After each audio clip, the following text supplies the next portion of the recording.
this song is the ballad of the album. It's a really classic ballad. Starts out with piano and builds on with backup and strings and drums and explodes at the end. And I think that apart from backup plans, they're also one of the more vulnerable songs on the album. And I actually wrote the song for a contest. There was a contest for drugs.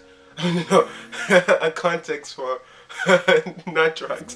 A contest for songwriting about drug prevention. And I knew about this contest last year. I was like, I want to write a song about drug prevention. And given that I know nothing about doing drugs or whatever, it would be a challenge to me. And so I was doing Sandy and I wrote this. I remember so clearly the day I wrote this. I was doing Sandy and my school was like figuring out what to do, so I would come into school later in the day, and early that day we had no light at home, I remember.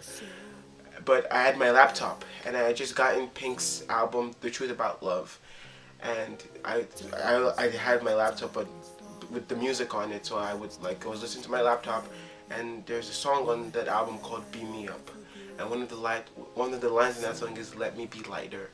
I was like, whoa, let me be lighter. Let me be light.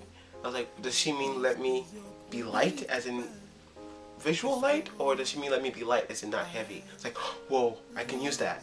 So I started writing the song. She started writing. And when I got to the chorus, I knew I wanted to use the light part in some way. I was like, let me be light doesn't really fit.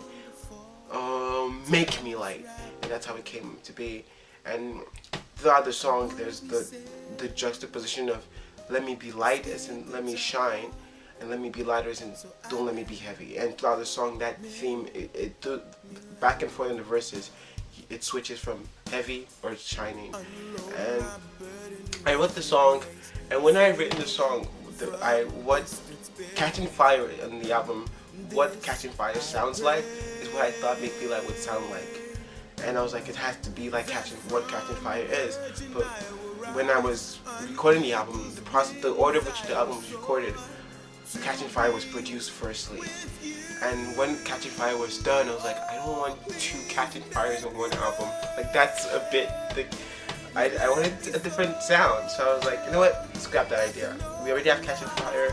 Catching Fire gets that production. I want something more intimate with this song, because it is an intimate song, and it's a prayer, really. It's a prayer to, to take the load off. And so I got Alex Mariano to help me produce this track. He did such an amazing job, from the pianos to the strings, and I just told him I wanted piano. Just wanted the piano, and the most gorgeous piano part ever. He came up with, and then James Ryan, Daquan Cutler, James Clark helped me lay down the backup vocals for this. And then I found the drum loop and we added the strings, and whoa, it just became so great. And I'm like, whoa, I like this. It became its own song, because throughout the production I was always thinking not catching fire. I wasn't thinking Make Me Light. And finally, when it was all done, it became its own entity. And I was like, yes, I like this a lot. Yeah, it's one of those songs that I have to put myself in a different place to relate to be able to write the song, because I wasn't, that's not me. I had to play a character almost, and I'm really proud of it.